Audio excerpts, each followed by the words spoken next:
Right, for more on the budget, let's bring in the Shadow Finance Minister, Jane Hume, who is in Canberra for us this morning. Jane, good morning. Good morning, James. If you win the next election, when would the Coalition hope to have the budget back into surplus? Well, James, unfortunately, all Australians have been poorer in the last 3 years. They've been poorer under Labor. They've seen a collapse in their living standards.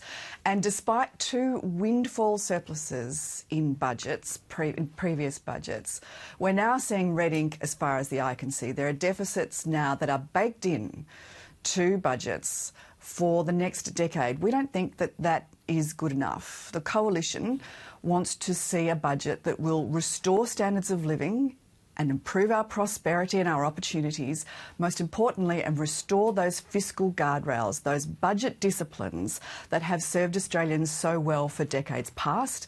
A coalition government, a Dutton-led coalition government, will restore those fiscal guardrails to try and get us back to a structural surplus or a structural balanced budget over the medium term. Now, that's not going to be an easy thing to do because, let's face it, Labor's increased spending has been baked in to this budget and future budgets. So it's going to take an awful lot of fiscal discipline to get us back to where Australians need to be. And we need to be there because we need that economic resilience as ballast in stormy seas. There's going to be some hard times ahead.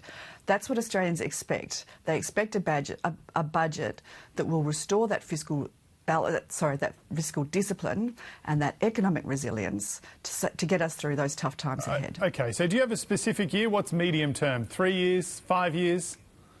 Well, I'm sorry, James. We have to see the budget on Tuesday night before we could possibly make a call like that. We know that Labor has spent $12 for every $1 that they have saved in previous budgets.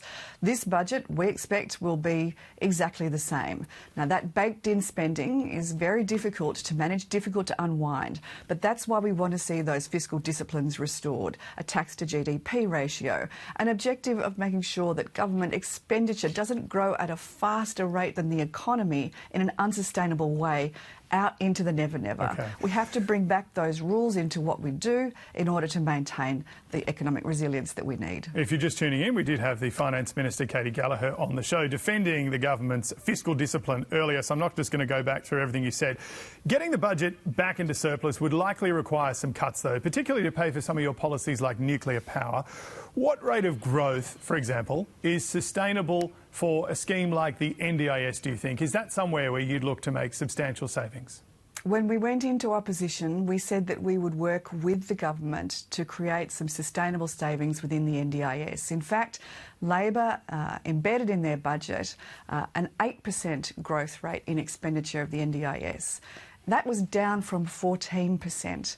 Unfortunately, Labor haven't hit their own target on savings in the NDIS. Sorry to jump in, Senator. I just want to ask, so what would your target be? Would it be 2-3% growth? What would be sustainable? Well, I don't think it's unreasonable to at least hit the target that Labor set for themselves, that they've failed to hit.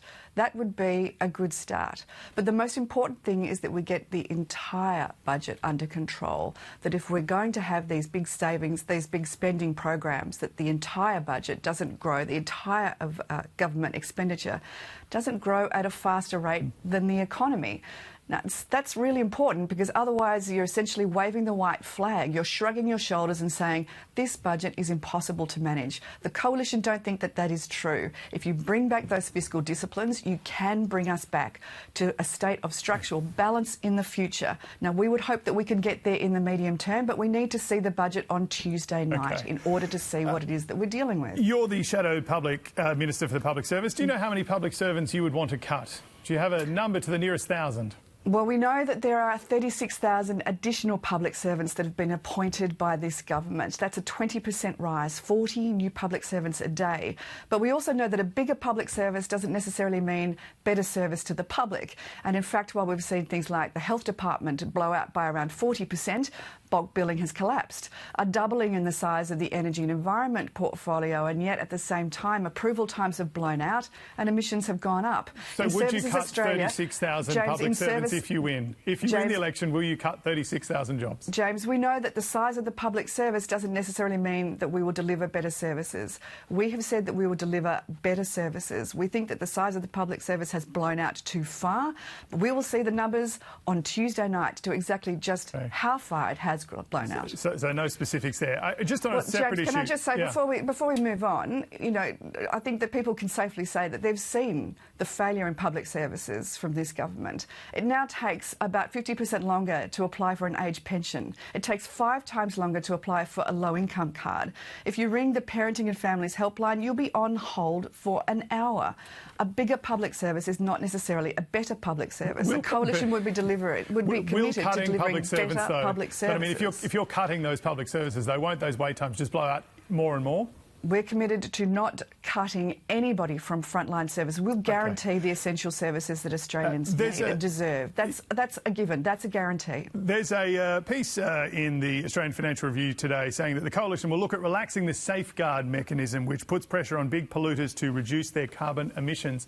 Is that something you are in support of? What we're in support of is lower energy prices. That's the most important thing that we can deliver right now, because electricity prices have blown out by 32%, gas prices by 34%. That makes it harder for business to do business. It makes it harder for households to pay their household energy bills.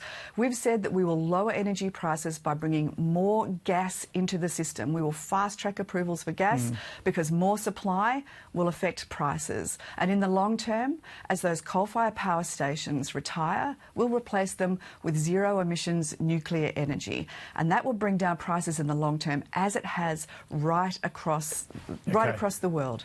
Just before I let you go, Jane Hume, when should we expect that the coalition will begin rolling out detailed, costed policies? Will it start on Thursday with the opposition leader's budget reply? James, we'll reveal the costings to all our policies in the due process of the election campaign, as has been done by oppositions for many, many years. So not this week? But you will see full costings of all our policies in the lead up to the election. I can guarantee that. But what I want to see this week is a budget that delivers not just for the next 5 weeks, but for the next 5 years. This will be the test for Labor. And if they fail this test, they will have failed the Australian people. And that's why you are always poorer under Labor.